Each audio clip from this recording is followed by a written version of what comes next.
মাঝার স্টুডিওতে আপনাকে স্বাগত জানাচ্ছি। বিশ্ববিদ্যালয়ের শিক্ষকরা এক ধরনের বড় কর্মসূচিতে যাচ্ছেন, এই ধরনের সিদ্ধান্ত তারা কেন নিয়েছেন? আপনি জানেন যে 13ই মার্চ যখন এই প্রত্যয় স্কিমটি ঘোষণা করা হয় তখন থেকেই কিন্তু তারা আন্দোলনে গেছেন। তাদের যে দাবিটি হচ্ছে সরকার একটি ভালো সিদ্ধান্ত নিয়েছে, সেটি হচ্ছে মূলত এর আগে যে 4টি স্কিম ঘোষণা করা হয়েছিল, সেটি হচ্ছে প্রবাস, প্রগতি, সুরক্ষা, এরকম যে 4টি, সেখানে কিন্তু শিক্ষকরা এটা প্রথমেই স্বাগত জানিয়েছে যে সাধারণ মানুষের জন্য হয়েছে। পরবর্তীতে যখন সরকার আরেকটি সিদ্ধান্ত নিলেন যে স্বায়ত্তশাসিত স্বায়ত্তশাসিত বিশ্ববিদ্যালয়গুলো আছে, যারা হচ্ছে সরাসরি মূলত সরকারের অর্থে পরিচালিত না, মূলত তারা হচ্ছে গভর্নমেন্টের একটা অংশ দেয় এবং নিজেদেরও কিছু অর্থায়ন আছে। ফলশ্রুতিতে তারা কিন্তু শুরুতে এটা স্বাগত জানালেও পরবর্তীতে যখন দেখলো এটি শুধুমাত্র সরকারের যারা চাকরিজীবী আছে তাদের মধ্য থেকে তাদেরকে ভাগ করে দেওয়া হলো, তখন তারা শুরুর দিকে হয়তোবা তারা সেভাবে বিষয়টি ভাবেনি, সেজন্য স্বাগত জানিয়েছিল। কিন্তু যখন দেখলো এটি মূলত আসলে তাদেরকে এক ধরনের বৈষম্যের মধ্যে ফেলবে, কারণ তারা যেটি বলছেন যে সরকারি চাকরিজীবীরা সকলেই না, শুধুমাত্র বিশ্ববিদ্যালয়ের শিক্ষক বা স্বশাসিত যারা আছে তাদেরকে নিয়ে আসা হচ্ছে। এই জন্য তারা বলছেন এটা শিক্ষকদের প্রতি এক ধরনের বৈষম্য। তারা যেটি বলছেন যে এমনিতে বাংলাদেশের বিশ্ববিদ্যালয়ের শিক্ষক যারা আছেন তাদেরকে দক্ষিণ এশিয়া বা এশিয়া মহাদেশের সবচেয়ে কম বেতনভুক্ত হচ্ছে বাংলাদেশের শিক্ষকরা। তো এরকম একটা হঠাৎ সিদ্ধান্তকে তারা কোনোভাবে মেনে নিতে পারছেন না। তারা বলছেন যে সরকারের একটি আমলা, একটা অংশ বা ব্যবসা, আপনি যেটি বলছেন দেখছিলেন প্রতিবেদনে, যে একটি অংশ ষড়যন্ত্র করছে বা তারা বলার চেষ্টা করছে শিক্ষকদের বঞ্চিত করার জন্যই তাই এই কাজটা করেছে। এই জন্য তারা এটা মানবেন না, কারণ এটা শিক্ষা ব্যবস্থার উপর আঘাত। এবং তারা যেটি বলছেন যে একটা বিষয়, যে 1 জুলাই যে শিক্ষকটি জয়েন করবে বিশ্ববিদ্যালয়ের শিক্ষকতা হিসাবে, সে কিন্তু আগের যারা শিক্ষক আছে তাদের ক্ষেত্রে বৈষম্যের বেতন ভাতার একটা বৈষম্য হবে। এই জন্য তারা বলছেন যে একই বিশ্ববিদ্যালয়ে চাকরিরত একজন শিক্ষক আগে পুরো দমে হচ্ছে সরকারের সুবিধা পাবেন, আবার নতুন করে 1 জুলাই যে শিক্ষক জয়েন করবে তিনি পাবেন না। এটা মূলত মেধাবী যারা শিক্ষক বা ছাত্র যারা আছেন তারা এই পেশায় আসবেন না। এই জন্য তারা বলছেন যে এই স্কিমে তারা থাকতে চান। এক ধরনের বৈষম্য সৃষ্টি করবার কথা তারা বলেছেন। সারা দেশে যদি বিশ্ববিদ্যালয়গুলোর কার্যক্রম বন্ধ থাকে, নিঃসন্দেহে শিক্ষার্থীদের উপর একটি বড় প্রভাব পড়তে যাচ্ছে। তা তো অবশ্যই, কারণ আপনি জানেন যে বাংলাদেশে 54টি পাবলিক বিশ্ববিদ্যালয় আছে। এখানে ঢাকা বিশ্ববিদ্যালয় সহ বাংলাদেশের যতগুলো বিশ্ববিদ্যালয় আছেন সেখানে শিক্ষকরাই হচ্ছেন বিশ্ববিদ্যালয়ের প্রাণ। তো শিক্ষকদের এরকম সিদ্ধান্তে যদি ক্লাস পরীক্ষা না হয়, আপনার যদি শিক্ষার্থীরা ক্লাসে আসতে না পারেন, তো উচ্চশিক্ষার ক্ষেত্রে যদি এরকম সিদ্ধান্ত শিক্ষকরা নেন, এটা অবশ্যই ছাত্রদের উপর প্রভাব পড়বে। কারণ উচ্চশিক্ষার যেমন ক্লাসের যেমন পার্সেন্টেজ থাকতে হয়, তেমনি তাদের বিভিন্ন আনুষঙ্গিক কার্যক্রম থাকে। একই সাথে আপনি জানেন যে এবছর নতুন যারা বিশ্ববিদ্যালয়ে ভর্তি পরীক্ষা দিয়েছে তাদেরও কিন্তু হচ্ছে ভর্তি এখনো শেষ হয় নাই। তো হঠাৎ করে যদি শিক্ষকরা এরকম সিদ্ধান্তে যান, পুরাতন যারা আছেন তাদের যেমন পরীক্ষা বন্ধ হবে, তাদের ক্লাস কার্যক্রম বন্ধ হয়ে যাবে।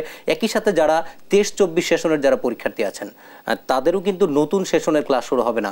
ফলশ্রুতিতে তাদের পাঠদানের ক্ষতি হবে এবং আগের শিক্ষার্থী যারা আছেন তাদেরও ক্ষতি হবে। এবং এটা কিন্তু পুরো বিশ্ববিদ্যালয় ব্যবস্থাটা যদি এরকম বন্ধ হয়ে যায়, এটা কিন্তু রাষ্ট্রের জন্য একটা বড় ক্ষতিকর। এবং শিক্ষকরা বলছেন যে তারা মূলত বাধ্য হয়ে এরকম কর্মসূচি নিয়েছেন এবং তারা জানেন যে ছাত্রছাত্রীদের এখানে হচ্ছে ক্ষতি হবে, কিন্তু তারা বলছেন যে পরবর্তীতে সরকার যদি দ্রুত সময়ের মধ্যেই তাদের এই সিদ্ধান্তটা মেনে নেয়, তাহলে হয়তোবা এই তাদের যে শিক্ষার্থীদের যে দুর্ভোগ হয়তোবা সেটি কেটে যাবে। জি মাজার, অন্য একটি প্রসঙ্গে আপনার কাছে একটু জানতে চাই। আজ থেকে এইচএসসি পরীক্ষা শুরু হয়েছে। এবারে বর্ষাকালে যথেষ্ট ভোগান্তি পোহাতে হয়েছে শিক্ষার্থীদের। সেক্ষেত্রে সামনের বছর থেকে এপ্রিলে এইচএসসি পরীক্ষা নেওয়ার এক ধরনের সিদ্ধান্তের কথা আমরা শুনতে পেয়েছি শিক্ষা মন্ত্রণালয় থেকে। সেটি নিয়ে একটু যদি আমাদেরকে জানান, কতখানি যুক্তিসঙ্গত হতে যাচ্ছে? জি, আপনি যেমনটা বলছিলেন যে এই যে আমরা তো আগে এপ্রিলেই মূলত পরীক্ষা হতো। আপনি জানেন যে আমাদের দেশের একটা বিধিবদ্ধ একটা নিয়মে পরিণত হয়েছিল, ফেব্রুয়ারিতে এসএসসি পরীক্ষা হবে, এপ্রিলে এইচএসসি পরীক্ষা হবে। কিন্তু এর ব্যত্যয়টা ঘটলো মূলত আপনার করোনা পরবর্তীকালীন সময়। 2020 সালের পর থেকে যখন করোনা আসলো তখনই কিন্তু আপনি জানেন যে পাঠদানে যেমন বিঘ্ন ঘটেছে, একই সাথে শিক্ষার্থীরা ক্লাস করতে পারেনি। আমরা দেখছি যে করোনাকালীন সময়ের পর থেকেই কিন্তু সংক্ষিপ্ত সিলেবাসে পরীক্ষা হচ্ছে। এবং আপনি এটাও জানেন যে একটি ব্যাচে কিন্তু পরীক্ষা না দিয়েই তারা হচ্ছে অটো পাস করেছে, যার ফলশ্রুতিতে কিন্তু এই যে করোনাকালীন সময়ের কারণে পরীক্ষার সময় পেছানো শুরু করলো, তখন থেকে মূলত আপনার এই সমস্যাটা তৈরি হলো।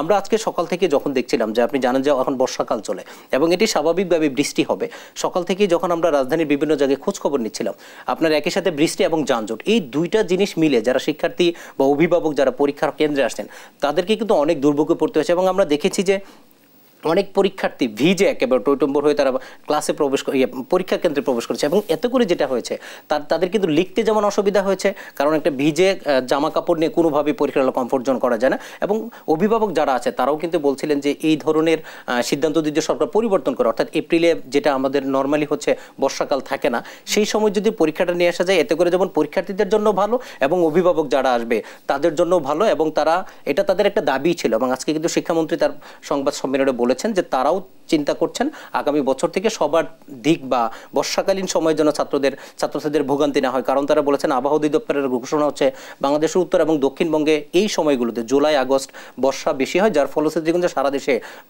বৃষ্টি হয় এবং আপনার হচ্ছে বর্ষার সৃষ্টি হয়, যার ফলশ্রুতিতে তারা সব দিক বিবেচনা করে করোনাকালীন সময় এখন যেহেতু কেটে গিয়েছে সবার দিক বিবেচনা করে তারা সিদ্ধান্ত নিচ্ছেন আগামী বছরগুলোতে, আগামী বছরে তারা এপ্রিলে পরীক্ষা নেবেন, এটি কিন্তু তাদের সিদ্ধান্ত।